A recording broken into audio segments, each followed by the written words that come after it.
శ్రీ గణేశాయ నమః. శ్రీ గురు దత్తాత్రేయ నమః. ఈ వీడియోలో మనం ఈ రోజున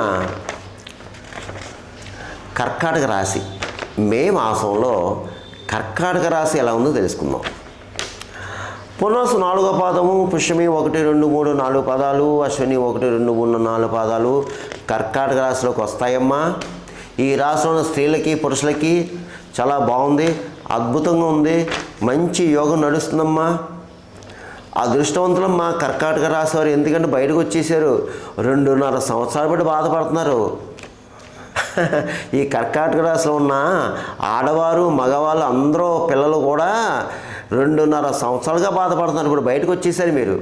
ఇంక మీదే పై చెయ్యి చాలా అద్భుతంగా ఉంటుంది.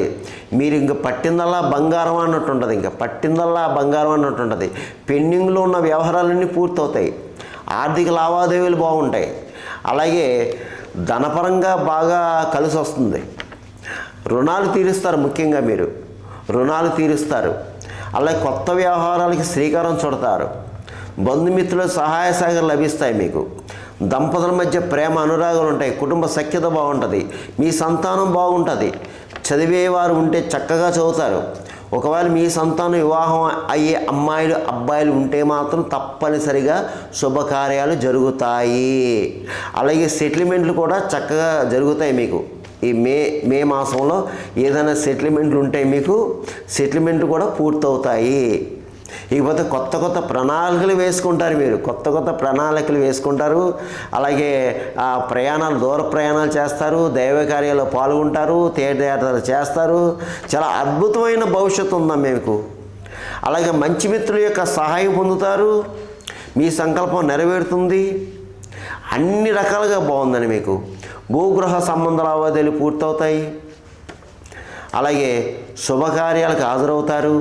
కొంతమంది అయితే మీ గృహంలోనే శుభకార్యాలు జరగడానికి అవకాశాలు ఎక్కువ కనిపిస్తున్నాయి. అలాగే ఉద్యోగరీత్యా, చదువురీత్యా ఇతర దేశం వెళ్ళే వారికి కూడా యోగదాయకంగా ఉందన్నమా. మంచి కాలం నడుస్తుంది. ప్రయత్నం చేసుకోండి. అసలు మీరు ఏది వదలొద్దు. కర్కాటక రాశి వారు ఏ విషయంలో ఆలోచించొద్దు. అలాగే స్థిరాస్తి విషయంలో కూడా కొలుక్కొస్తారు మీరు. కోర్టు వ్యవహారాలు ఉన్నవారు కూడా సక్సెస్ అవుతారు మీరు. అంటే మీకు తీర్పు ఫేవరబుల్గా వస్తుంది. అన్నీ బాగున్నాయి. కష్టపడ్డారమ్మా 2.5 సంవత్సరాలు, ఏ పని అవ్వలేదు. ఇప్పుడు ప్రయత్నం చేయండి. గ్రహానుకూలత బాగుంది, అన్ని రకాలుగా బాగుంది. మీకు వచ్చింది. ఇంకేంటి మీకు ప్రయత్నం చేసుకోకపోతే ఎలాగమ్మా? చేసుకోండి. స్త్రీలు పురుషులు ప్రయత్నం చేసుకోండి. కర్కాటక రాశి వారు నేను చెప్తున్నాను, మీ అందరికీ సక్సెస్ అవుతుంది. ఇకపోతే వృత్తిపరంగా బాగుంది. ఎవరు ఏ వృత్తిలో ఉన్నా సరే రాణింపు ఉంటుంది, గుర్తింపు ఉంటుంది. మిమ్మల్ని గుర్తిస్తారు. మీ స్కిల్ బయటపడుతుంది మీకు చక్కగాని. ఇకపోతే రియల్ ఎస్టేట్ రంగంలో వరకు బాగుంది. స్పెక్యులేషన్ లాభిస్తుంది. మోటార్ ఫీల్డ్ వరకు బాగుంది. కొత్తగా కాంట్రాక్ట్స్కి కూడా బాగుంది. కొత్త కాంట్రాక్ట్స్ కూడా వస్తాయి మీకు. వ్యాపారస్తులకు బాగుంది. అన్ని రకాల వ్యాపారస్తులకు బాగుంది. కొత్తగా వ్యాపారం పెట్టుకోవచ్చు. మంచి లాభాలు వస్తాయని మీకు. జాయింట్ వ్యాపారస్తులకు బాగుంది. అలాగే ప్రభుత్వ పరంగా ప్రైవేట్ పరంగా ఉద్యోగస్తులకు బాగుంది. మీరు కొత్తగా ఉద్యోగం ప్రయత్నం చేసుకునే వాళ్ళు కూడా ప్రయత్నం చేసుకోండి. ఉద్యోగ విషయంలో మంచి మార్పులు చేర్పులు కూడా ఉంటాయి. అలాగే స్థానచలం కనిపిస్తుంది. శాలరీస్ పెరుగుతాయి. ఇంకేంటమ్మా మీకు కావాల్సింది. అలాగే వివాహ విషయంలో కూడా వివాహం కానీ అమ్మాయిలు అబ్బాయిలు కూడా ప్రయత్నం చేసుకోవచ్చు. మీకు ప్రయత్నాలు ఫలిస్తాయి. పోతే రాజకీయ నాయకులు బాగుందండి, చక్కగా ఉంది. ఈ మాసం మీకు ప్రజల్లో మంచి గుర్తింపు తెచ్చుకుంటారు. ప్రజలకు కావాల్సిన సేవ చేస్తారు. మీకు సన్మానాలు జరుగుతాయండి. అలాగే సినిమా టీవీ రంగంలో ఉన్నవారికి బాగుందండి. మీకు మంచి సువర్ణ అవకాశాలు వస్తాయండి. దాన్ని మీరు సద్వినియోగం చేసుకోండి. అలాగే ఇతరేతర ఎవరు ఏ వృత్తిలో ఉన్నా సరే వృత్తి వారికి అందరికీ బాగుందండి. ఇకపోతే ఈ కర్కాటక రాశి వారికి నేను చెప్పిన ఈ మాస ఫలాలు కేవలం మీకు 40% పనిచేస్తుంది. మిగతా 60% కూడా మీ జన్మ జాతకం మీద ఆధారపడుతుంది.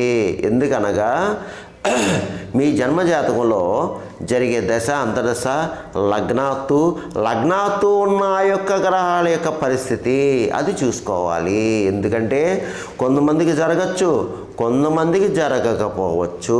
చాలామంది కాల్ చేస్తున్నారు, గురుగారు మీరు చెప్పినవి జరిగినాయి అని కొంతమంది, జరగలేదని కొంతమంది కాల్ చేస్తున్నారు. దయచేసి నేను ప్రతి వీడియోలో చెప్తున్నానమ్మా, గమనించండి. మీకు కావాలంటే మీకు నచ్చిన పండితుల దగ్గరికి వెళ్ళి చూపించుకొని పరిహారాలు చేసుకోండి.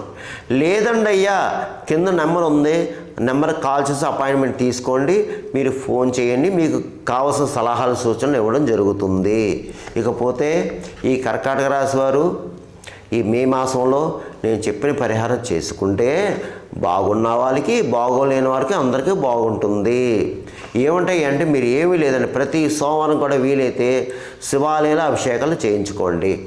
శివాలయంలో అభిషేకాలు చేయించుకోండి.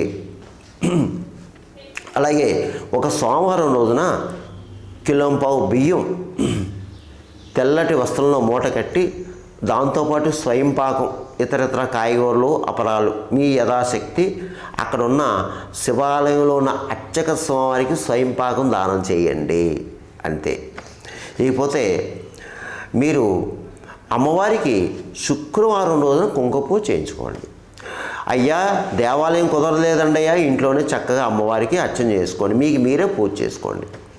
ఇక మీరు ఏదైనా శైవక్షేత్రం వెళ్ళడానికి ప్రయత్నం చేయండి.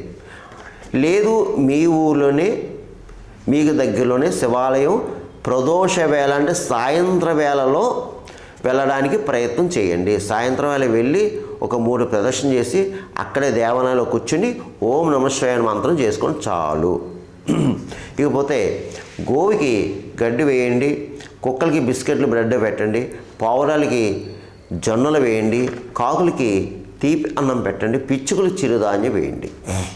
భిక్షగాలకు తారసపెడితే తప్పనిసరిగా భిక్షగాలకి ఆహారం పెట్టండి, తాగడానికి మంచినీళ్ళు ఇవ్వండి, అలాగే మజ్జిగ దాహం తీర్చండి. ఇది ఎండాకాలం. బాటసార్లకి ఎక్కడైనా వీలైతే చలివేంద్రాలు పెట్టించండి.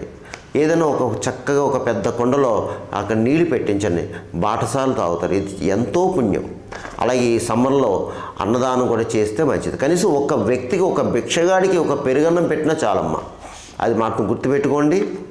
ఎందుకంటే మన యొక్క కర్మరాతలు తగ్గాలంటే, ఎందుకంటే మనం ఎన్నో పూజలు పునస్కారాలు చేసుకుంటున్నాం, కానీ ఎంతో బాధపడుతున్నాం, అవి తగ్గడం లేదు.